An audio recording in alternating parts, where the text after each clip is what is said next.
Assalamualaikum warahmatullahi wabarakatuh. Halo Batur sedulur sekampung, ketemu lagi bersama saya di Touching TV. Nah, beberapa waktu lalu sekitar tahun 2017, Indonesia pernah dihebohkan dengan penampakan suku Mante di hutan Aceh.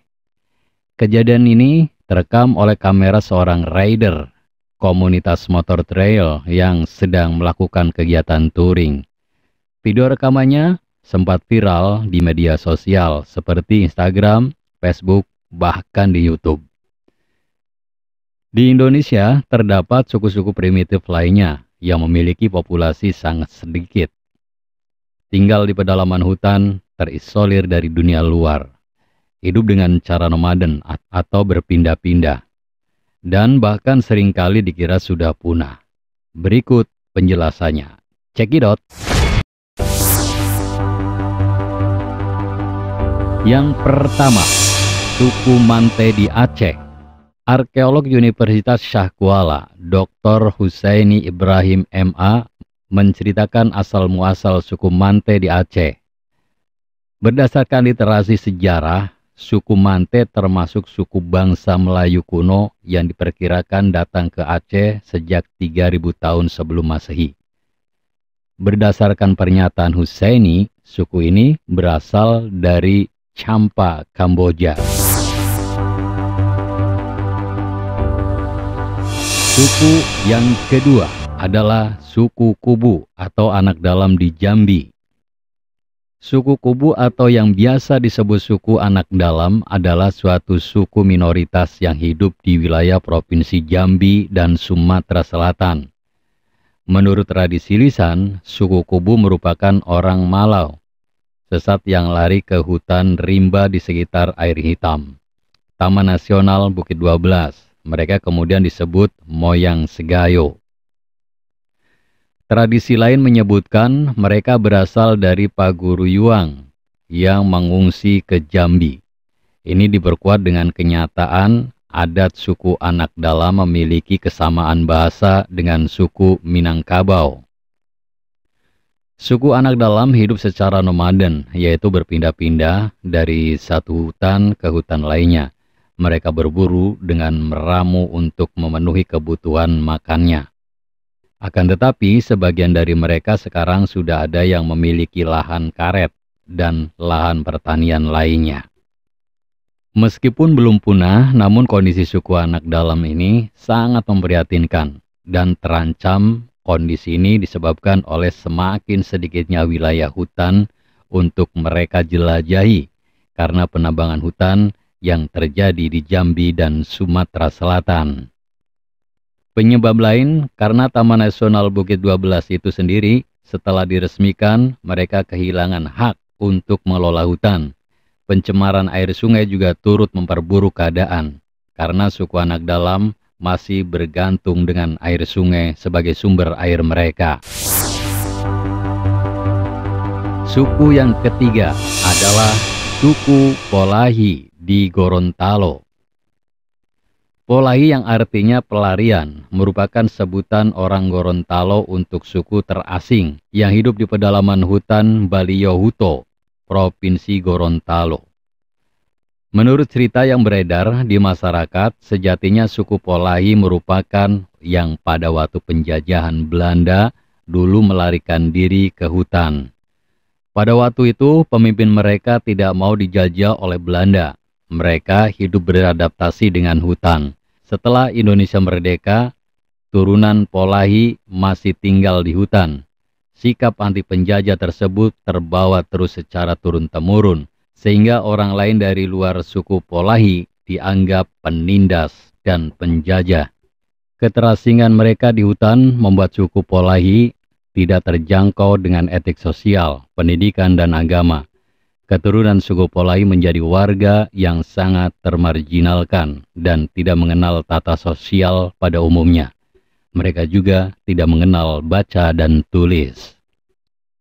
Pada waktu dulu, suku Polahi ini tidak mengenal yang namanya pakaian. Mereka hanya menggunakan semacam cawat yang terbuat dari kulit kayu atau daun woka untuk menutupi aurat mereka. Kebiasaan primitif yang hingga kini masih dipertahankan oleh suku Polahi adalah kawin dengan sesama saudara. Bagi mereka, kawin dengan sesama saudara kandung adalah cara mempertahankan keturunan suku Polahi. Mereka yang tidak mengerti bahwa insest dilarang dibandingkan dengan suku-suku pedalaman lainnya di Indonesia. Mungkin hanya suku Polahi yang mempunyai kebiasaan primitif ini. Suku yang keempat adalah suku Korowai di Papua. Suku Korowai adalah suku yang baru ditemukan keberadaannya di pedalaman Papua, Indonesia, dan berpopulasi sekitar 3.000 orang sampai tahun 1970-an. Mereka tidak mengetahui keberadaan setiap orang selain kelompok mereka. Suku Korowai mendiami wilayah Kaibar, Kabupaten Mafi, Papua. Suku Korowai baru ditemukan oleh misionaris Belanda pada tahun 1974. Suku terasing ini hidup di rumah yang dibangun di atas pohon, disebut sebagai rumah tinggi. Beberapa rumah mereka bahkan bisa mencapai ketinggian sampai 50 meter dari permukaan tanah. Rumah-rumah panggung ini didesain sedemikian rupa sehingga terlindungi dari banjir atau serangan hewan liar.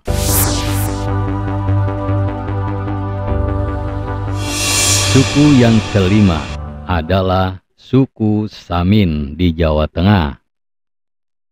Suku Samin adalah suatu suku yang ada di Indonesia. Mereka adalah keturunan para pengikut Samin Surosentiko yang mengajarkan sedulur sikap, di mana mereka mengobarkan semangat perlawanan terhadap Belanda dalam bentuk lain di luar kekerasan. Bentuk yang dilakukan adalah menolak membayar pajak, menolak segala peraturan yang dibuat pemerintah kolonial. Suku Samin sering memusingkan pemerintah Belanda maupun penjajahan Jepang. Karena sikap itu, sikap yang hingga sekarang dianggap menjengkelkan oleh kelompok di luarnya. Masyarakat Samin sendiri juga mengisolasi diri. Baru pada tahun 70-an, mereka baru tahu Indonesia telah merdeka. Kelompok Samin ini tersebar sampai Jawa Tengah. Namun konsentrasi terbesarnya berada di kawasan Blora, Jawa Tengah, dan Bojonegoro, Jawa Timur, yang masing-masing bermukim di perbatasan kedua wilayah. Jumlah mereka tidak banyak dan tinggal di kawasan pegunungan Kendeng di perbatasan dua provinsi. Kelompok Samin lebih suka disebut Wong Sikep karena kata Samin bagi mereka mengandung makna negatif. Sedangkan pengikut ajaran Samin mempunyai 3 ajaran, yaitu tidak bersekolah, tidak memakai peci, tapi memakai ikat, yaitu semacam kain yang diikatkan di kepala. Tidak berpoligami, tidak memakai celana panjang, dan hanya pakai celana selutut, tidak berdagang, dan penolakan pada kapitalisme. Pakaian orang Samin biasanya berupa baju lengan panjang tanpa kerah, berwarna hitam. Laki-laki memakai ikat kepala, sedangkan untuk pakaian wanita bentuknya kebaya lengan panjang, berkain sebatas di bawah tempurung lutut atau di atas mata kaki. Batur sedulur sekampung, demikian sejarah 5 suku di Indonesia. Saya yakin masih ada suku-suku lainnya di Indonesia, karena di Indonesia banyak ratusan atau bahkan ribuan suku yang terdapat di negara ini. Saya yakin Anda memiliki pendapat yang berbeda. Oleh karena itu, jika ada perbedaan, silakan komen di kolom komentar dengan bijak. Terima kasih atas kebersamaannya dan jangan lupa klik tombol subscribe, like, dan komen. Ingat, tetap meduluran aja pada tukaran. Wassalamualaikum warahmatullahi wabarakatuh.